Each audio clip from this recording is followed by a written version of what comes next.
வாடா இங்க. குட்டா இங்க வா. குட்டப்பா வா. நீங்க யோசிப்பீங்க குட்டனை கூப்பிட்டு கூட அவன் திரும்பி கூட பார்க்கலையே அப்படின்னு. இப்பதான் வந்துட்டு வெளியே கேட்டு சாத்தணும் அப்படின்னு சொல்லிட்டு அத்தை வெளியே போனாங்க. சரி இவன் வந்துட்டு இனி வெளியில போனா கூடவே போய் தொந்தரவு பண்ணுவான், நானும் வெளியில போறேன், அதை பண்றேன் இதை பண்றேன்ட்டு. அதனால நாங்க லாக் பண்றதுக்காக டே குட்டா இங்க வா அப்படின்னு எங்க கிட்ட ஓடி வந்துட்டான். கதவை இந்த டோர் கதவை சாத்திட்டு போயிட்டாங்க. இப்ப திருப்பி வா வான்னு கூப்பிட்டா ஓ என்ன ட்ராப் பண்றீங்களா அப்படின்னு நின்றுட்டு இருக்கான். ஏண்டா குட்டா தெரிஞ்சிருச்சு அவனுக்கு? திரும்ப குட்டம்மா டேய் குட்டா திரும்புடா. டேய் தங்க பிள்ளை மா குட்டா குட்டப்பா குட்டம்மா நகர்வனா பாருங்க. இப்ப மட்டும் திரும்புறோம்.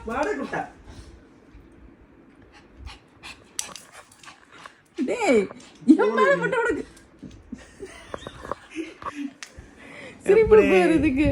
நான் தான் ட்ராப் வந்தேன் மத்தியா. ஆமா நான் தான் ட்ராப் பண்ணி விட்டேன். வெரி குட்ரா குட்டா இப்படி தான் இருக்கணும். டேய் குட்டா ரொம்ப பண்றடா. வாசமா இருக்கிறது என் கூட தான். நீங்க உங்களை கூப்பிட சொல்லியிருக்கணும், நீங்க பண்ணிருக்கணும் அந்த வேலைய. நான் தான் உன்னை பிடிச்சி இப்ப உள்ள வான்னு கூப்பிட்டேன். நீ பிடிச்சி வச்சாங்கடா குட்டா எப்படி பண்ணிட்டாங்க பாரு. நானே தான் பண்ணிக்க மாட்டேன். உடனே நீ தானே கூப்பிட்டு அடைச்சு வைன்னு.